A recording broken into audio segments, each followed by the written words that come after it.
My mother's plane landed 45 minutes ago. Look alive, people.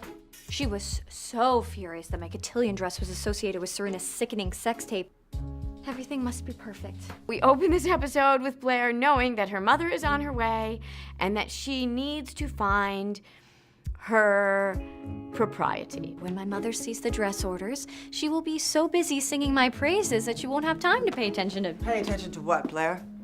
What don't you want me paying attention to? She really talks about what Blair's challenge has been through this series, which is Blair is incredibly smart and Blair is also incredibly dastardly.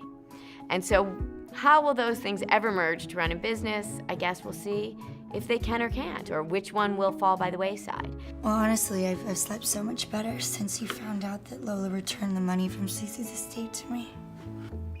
I'm really sorry I kept that a secret from you. I'm just glad everything's out in the open and you have the money to save the gallery in time for tonight's opening. I'm so excited it's finally happening. Rufus and Ivy have been working toward opening his gallery for the entire season.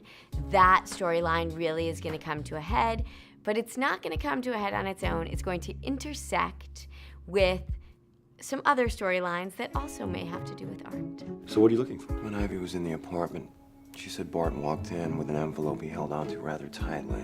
The envelope had the seal of the First International Bank of Sudan. The financial records from his illegal oil trade? Nate teams up with Chuck to help Chuck find the evidence he needs to send Bart to prison for selling illegal oil. Unfortunately, there's nothing Chuck can do without evidence, and Chuck and Nate come up with kind of a brilliant person who might be able to help them. Non-fat cappuccino, extra foam, no sugar. You remembered. Yeah, well, it's been a while. Almost as long as since we woke up in the same apartment together. Serena and Dan, have been on the outs since last season. This is the first time we're really seeing them together, and I think that a lot of people will be excited for what happens between them in this episode or what doesn't. It definitely is a Serena Dan episode.